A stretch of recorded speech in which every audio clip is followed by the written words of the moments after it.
નમસ્કાર દર્શક મિત્રો, હું શીતલ મહેતા ન્યૂઝ ઓફ કચ્છમાં આપનું સ્વાગત છે। જોઈએ આજના સમાચાર।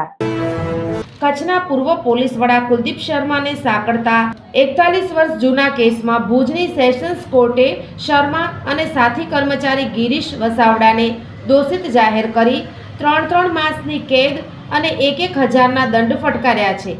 આરોપીઓએ દંડ ભરીને અપીલમાં જવાનો નિર્ણય કર્યો હતો। કસ્ટડીમાં ન લેવા માટે સ્ટે માંગતા કોર્ટે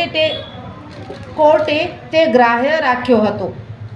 આ કેસની ટૂંકી વિગતો મુજબ અબડાસાના રાજકીય અને મુસ્લિમ અગ્રણી હાજી ઇબ્રાહીમ મંથરા અને તત્કાલીન ધારાસભ્ય ખરાશંકર જોશી, માંડવીના ધારાસભ્ય જયકુમાર સંઘવી, ગાબુબા જાડેજા, શંકર ગોવિંદજી જોશી સહિતના નલિયામાં નોંધાયેલા ગુનામાં હેરાનગતિ કરાતી હોવાની રજૂઆત કરવા પોલીસ વડા કુલદીપ શર્માને કચેરીમાં મળવા ગયા હતા।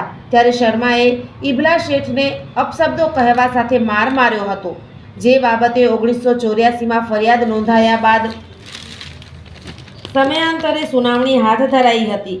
41 વર્ષના લાંબા વિલંબ બાદ આજે ભુજની સેશન્સ કોર્ટે શર્મા અને વસાવડાને દોષિત જાહેર કરી 3 માસની કેદ અને 1,000 રૂપિયાના દંડની સજા જાહેર કરી હતી।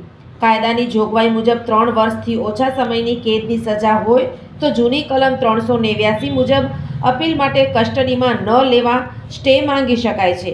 આરોપીઓએ સ્ટે માંગી દંડની ભરવાપાત્ર રકમ ભરી દેતા સ્ટે ગ્રાહ્ય રખાયો છે। હવે આ કેસમાં 1 માસની અંદર આરોપીઓને નવા જામીન અને અપીલની કાર્યવાહી કરવાની રહેશે। આ કેસમાં મૂળ ફરિયાદી પક્ષે વકીલ તરીકે ધારાશાસ્ત્રી RS ગઢવી હાજર રહ્યા હતા। સોફ Kutch power by Opal electronics, LG best shop, Vijaynagar road Bhuj, Rambagh road Adipur. Power by KC jewellers, latest fashion ડિઝાઇનના ઓર્નામેન્ટ્સનો વિશ્વાસપાત્ર શોરૂમ, હોસ્પિટલ રોડ ભુજ।